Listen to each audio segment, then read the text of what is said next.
నాగర్ కర్నూలు సభలో తెలంగాణ సీఎం రేవంత్ రెడ్డి చేసిన వ్యాఖ్యలు ఎదురు తిరుగుతున్నట్లే కనిపిస్తున్నాయి.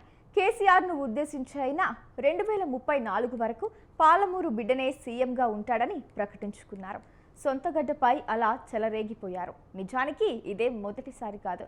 కొన్నాళ్లుగా రేవంత్ రెడ్డి పదేళ్లు తానే సీఎంగా ఉంటానంటున్నారు. సీఎం సీట్లో కూర్చున్న ఎవరైనా ఇలాగే అంటూ ఉంటారు. అది వారి అతి నమ్మకమో ఆత్మవిశ్వాసమో కావచ్చు. రేవంత్ రెడ్డి ఉన్నది కాంగ్రెస్ పార్టీలో.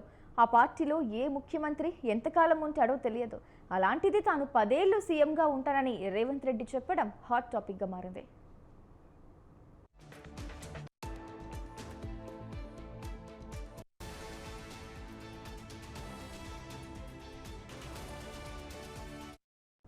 రేవంత్ రెడ్డి అలా అనగానే వెంటనే కాంగ్రెస్లో రియాక్షన్ వచ్చింది. రాకపోతేనే ఆశ్చర్యపోవాలి. ఎందుకంటే కాంగ్రెస్లో ప్రజాస్వామ్యం ఎక్కువ. ఎవరినైనా టార్గెట్ చేయొచ్చు. కాంగ్రెస్ అధికారంలో ఉంటే ప్రతిపక్షం అవసరం ఉండదన్నది నానుడి. ఈ నానుడిని ఎప్పటికప్పుడు నిజం చేస్తూ ఉంటుంది. మరి రేవంత్ అదృష్టమో లేక 10 ఏళ్ల తర్వాత అధికారంలోకి వచ్చామనో ఏడాదిన్నరగా కాంగ్రెస్లో ఆ స్థాయిలో జడివానలు లేవు. రేవంత్ స్థానం పైన కన్నేసిన వారు కూడా ఎప్పుడూ బయటపడి వ్యాఖ్యలు చేసిన ఉదంతాలు లేవు.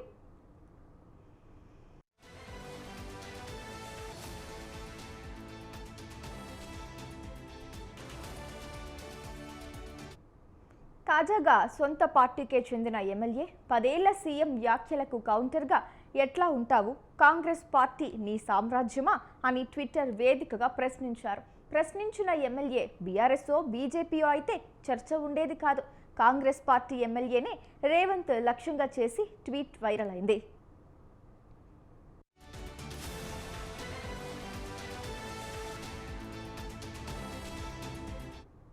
కోమటిరెడ్డి బ్రదర్స్లో ఒకరు కోమటిరెడ్డి రాజగోపాల్ రెడ్డి. కోమటిరెడ్డి వెంకటరెడ్డి ఇప్పటికే మంత్రిగా ఉన్నారు. గతంలో సీఎం సీటు బరిలో నిలిచినా దక్కలేదు. ఇక రాజగోపాల్ రెడ్డి కూడా మంత్రి పదవిపై భారీ ఆశలు పెట్టుకున్నారు. మునుగోడు ఎమ్మెల్యేగా గెలిచినప్పటి నుంచే తనకు మంత్రి పదవి గ్యారంటీ అని తనకు తానే ఎన్నోసార్లు చెప్పుకున్నారు. అప్పటి నుంచి మంత్రి పదవి కోసం ఎదురు చూస్తున్నారు. మంత్రివర్గ విస్తరణ అనుకున్నప్పుడల్లా రాజగోపాల్ రెడ్డి పేరు తెర మీదకొస్తోంది. కానీ సామాజిక సమీకరణాల కారణంగా వీలు పడటం లేదు. తాజాగా రేవంత్ రెడ్డి వ్యాఖ్యలను వెంటనే రాజగోపాల్ రెడ్డి రియాక్ట్ అయ్యారు. 10 ఏళ్లు తానే సీఎంగా ఉంటానని రేవంత్ చెప్పటంపై రాజగోపాల్ రెడ్డి అభ్యంతరం వ్యక్తం చేశారు. ఈ మేరకు చేసిన ట్వీట్లో రాబోయే 10 ఏళ్లు నేనే ముఖ్యమంత్రి అని రేవంత్ రెడ్డి గారు ప్రకటించుకోవడం కాంగ్రెస్ పార్టీ విధానాలకు వ్యతిరేకం. జాతీయ పార్టీ అయిన కాంగ్రెస్లో అధిష్టానం ఆదేశాల మేరకు ప్రజాస్వామ్యబద్ధంగా ముఖ్యమంత్రి ఎన్నిక ఉంటుంది. తెలంగాణ కాంగ్రెస్ను వ్యక్తిగత సామ్రాజ్యంగా మార్చుకునే ప్రయత్నాలు నిఖార్సైన కాంగ్రెస్ నాయకులు కార్యకర్తలు సహించారు అంటూ ట్వీట్ చేశారు. ఇప్పుడు ఈ ట్వీట్ కాంగ్రెస్ పార్టీలో కాకరిపుతోంది.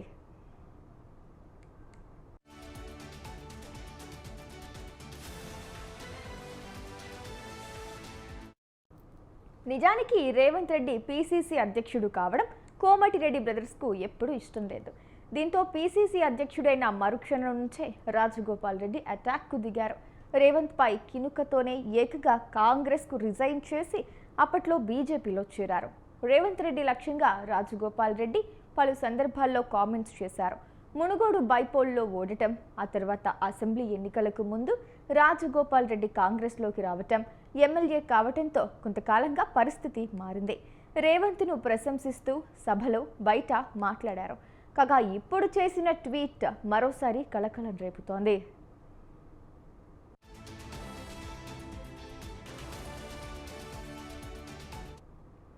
ఇక మంత్రి పదవి దక్కుతుందన్న ఆశ కూడా రాజగోపాల్ రెడ్డికి ఉండకపోవచ్చు. మంత్రి పదవి రానందుకు రేవంత్ రెడ్డి మీద కోపం కూడా ఉండొచ్చు. అందుకే 10 ఏళ్లు తానే సీఎం అనగానే రాజగోపాల్ రెడ్డికి కోపం వచ్చింది. డైరెక్ట్ అటాక్కు దిగారు. ఇప్పటికైతే రాజగోపాల్ రెడ్డి మాత్రమే బయటపడ్డారు. ఇప్పటికీ కొందరు కాంగ్రెస్ నేతలు రేవంత్ రెడ్డిని బయటి వ్యక్తిగానే చూస్తున్నారు. ఇప్పుడు అసలు సిసలు కాంగ్రెస్, బయట నుంచి వచ్చిన వాళ్ళ కాంగ్రెస్గా పార్టీ స్పష్టంగా చీలిపోయి ఉన్నదన్నది కాంగ్రెస్లోనే ప్రచారంగా ఉంది.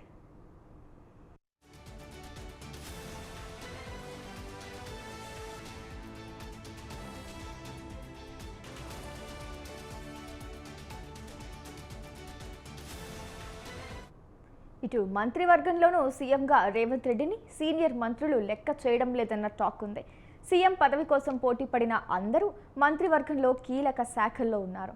వారితో ఎలాగోలా రేవంత్ నెట్టుకొస్తున్నాడన్నది పొలిటికల్ సర్కిల్లో ఉన్న టాక్. సీనియర్ మంత్రులు కూడా ఇప్పటికప్పుడు తమ అసంతృప్తిని బయటపడకుండా జాగ్రత్త పడుతున్నారు. వారిలో ఉన్న అసంతృప్తి లావా జ్వాల్లా బయటపడ్డా ఆశ్చర్యం లేదన్నది కాంగ్రెస్లోనే చర్చ సాగుతోంది.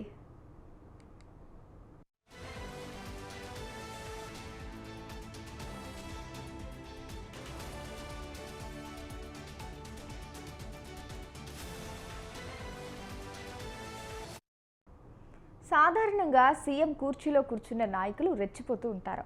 తెలంగాణలో 10 ఏళ్లుగా చూస్తూనే ఉన్నాం కూడా.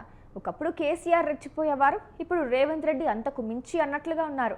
కాంగ్రెస్ పార్టీ అధికారంలోకి వచ్చినప్పటి నుంచి కేసీఆర్ సైలెంట్ అయిపోయారు. ఆయన ఫామ్ హౌస్లో మౌనంగా ఉంటే బయట కేటీఆర్, హరీష్ రావు, కవిత రెచ్చిపోతున్నారు. వీరెవ్వరినీ రేవంత్ లెక్కలోకి తీసుకోవడం లేదు. కేసీఆర్ను బయటకు రప్పించేలా రెచ్చగొట్టే వ్యాఖ్యలు చేస్తున్నారు. ఈ క్రమంలో రేవంత్ తానే 10 ఏళ్లు సీఎం అని చెప్పుకుంటున్నారు. దానికి బదులు మరో 10 ఏళ్లు కాంగ్రెసే అధికారంలో ఉంటుందని ప్రకటిస్తే ఈ గొడవంతా ఉండదన్నది పార్టీ నుంచి వస్తున్న టాక్. రేవంత్ ఉద్దేశపూర్వకంగానే ఈ వ్యాఖ్యలు చేస్తున్నారా, లేక మరో కారణం ఏదైనా ఉందా అన్నది పక్కన పెడితే కాంగ్రెస్లో తేనె తుట్టెను కదుపుతున్నట్లే. ఇది ఎక్కడికి దారి తీస్తుందోనన్నది ఆసక్తిగా మారింది.